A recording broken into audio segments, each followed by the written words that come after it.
విజయవాడ కృష్ణానది తీరంలో వెలిసిన విజయకీలాద్రి దివ్యక్షేత్రం అక్షయ తృతీయ సందర్భంగా ఆధ్యాత్మిక శోభ నెలకొంది. 27 అడుగుల ఏకశిల శ్రీ విఘ్న విమోచన హనుమంతుడికి 108 కలశాలతో అభిషేక మహోత్సవాన్ని వైభవంగా నిర్వహించారు. వేద మంత్రాల నాదం, భక్తుల గోవింద నామస్మరణల మధ్య జరిగిన ఈ మహోత్సవం భక్తులకు అపూర్వ అనుభూతిని కలిగించింది. ఈ ఆధ్యాత్మిక పూజా కార్యక్రమాలు శ్రీ శ్రీ శ్రీ త్రిదండి చిన్నజీయ స్వామి పర్యవేక్షణలో సంప్రదాయబద్ధంగా ప్రారంభమయ్యాయి. ప్రత్యేకంగా సిద్ధం చేసిన 108 కలశాలతో ఆంజనేయ స్వామికి అభిషేకం నిర్వహించడం ఈ మహోత్సవానికి ప్రధాన ఆకర్షణగా నిలిచింది. అర్చకులు శాస్త్రోక్తంగా పూజలు నిర్వహించగా పెద్ద సంఖ్యలో భక్తులు పాల్గొని స్వామివారిని దర్శించుకున్నారు. విజయకీలాద్రి క్షేత్ర అభివృద్ధి గురించి శ్రీ శ్రీ శ్రీ త్రిదండి చిన్నజీయ స్వామి ప్రత్యేకంగా ప్రస్తావించారు.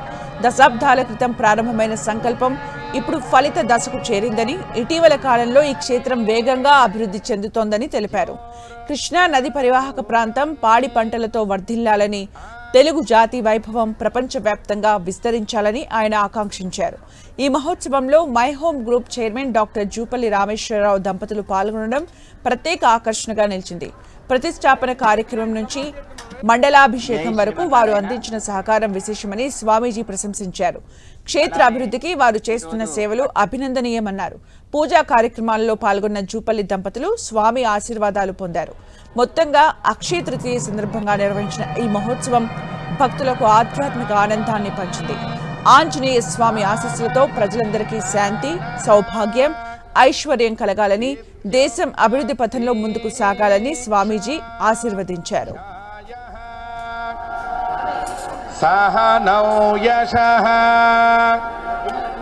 సహనో బ్రహ్మవర్చసం అధాదస్తగంహితాయ ఉపనిషదం వ్యాఖ్యాస్యామః పంచస్వధికరణేషు అధిలోకమధిజ్యోతిషమధివిద్యమధి లోకం పృథివీపూర్వరూపం ద్యోరుత్తరరూపం ఆకాశసంధిః వాయుస్సంధానం ఇత్యధిలోకం అథాహిజ్యోతిషం అగ్నిర్పూర్వరూపం తతో మే శ్రియమావహ లోమశం పశుభిః సహ స్వాహా ఆమాయంతో బ్రహ్మచారిణః స్వాహా యశో జనేశాని స్వాహా. అయోధ్య నగరానికి మార్గంలో ఉండే చెట్లన్నీ ఎండి 14 సంవత్సరాల కాలం మోడులై పడుండేటటువంటివన్నీ కూడా వస్తున్నాడు రాముడు అని అనగానే అవన్నీ మనం టీవీల్లో చూస్తుంటాం చూడండి.